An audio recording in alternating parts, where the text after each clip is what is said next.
بسم الله الرحمن الرحيم. النهاردة هنعمل مع بعض الفراخ بانيه بتتبيلة خطيرة بجد. اللي لسه بيعمل الفراخ بالبيض والبقسماط ويحطه في البيض وبعدين البقسماط يجرب طريقتي دي وهيعتمدها، وبجد الطريقة خطيرة.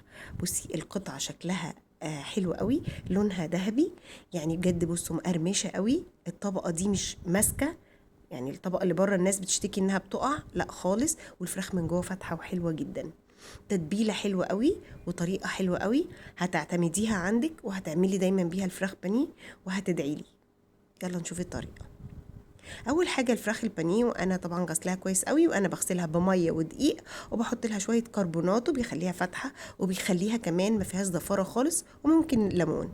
بس كده اصفيها واسيبها خالص تتصفى واجهز بقى التتبيله بقى اللي انا عايزاها. انا عايزه بيضتين، اول بيضه كسرتها معاكي طلعت بصفارين، تاني بيضه اهو، ومعلقتين دقيق، كوبايه زبادي، وهكتب لك المقادير بالظبط في صندوق الوصف. معلقه نشا، نص معلقه بيكنج باودر، والتوابل بقى اللي انا عايزاها 7 بهارات وملح وفلفل اسود وبصل باودر، وممكن شويه شطه وشويه بابريكا، بصل باودر، يعني اللي انت عايزاه حطيه. وكمان ممكن تبشري بصلايه وتعصريها كويس قوي من الميه وتحطيها على الخلطه دي، يعني تقدري تستغني عن الخطوه دي وممكن تحطيها كده.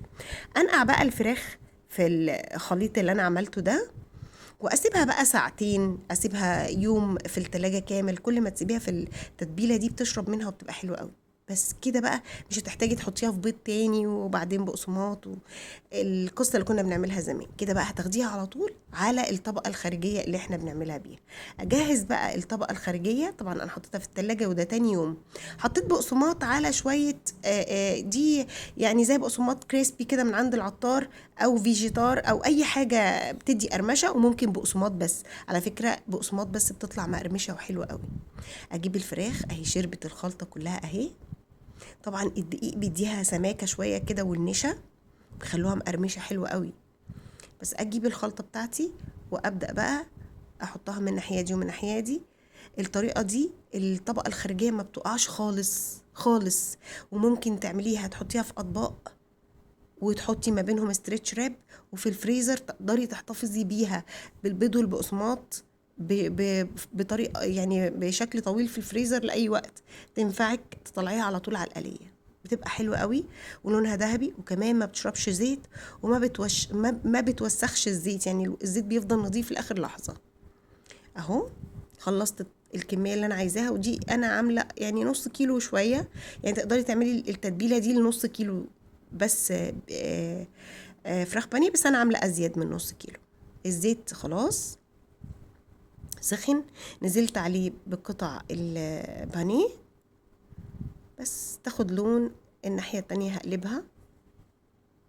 بصي الطبقه اللي بره يعني ماسكه في البانيه حلوه قوي، يعني احط غيرها. طبعا هفضل اعمل كده لحد الكميه كلها ما تخلص. بصي الطبقه اهي، انا بحبيت بس اوريها لك. خطيره بجد ومش شارب زيت خالص، وطعم التتبيله دي هتعجبك قوي. يعني انت لو جربتي الطريقه دي مش هتعملي بالطريقه التانية خالص. بس خلاص خلصت كده وجهزت الطبق الحلو ده، وزي ما وريتهولك الطبقه من جوه من بره يعني ماسكه في قلب البانيه ومقرمشه، وهتعجب كل اللي يدوقها. ومن جوه بيضه كده وشكلها حلو قوي. واللي يجرب وصفتي بألف هنا وشفا ليه.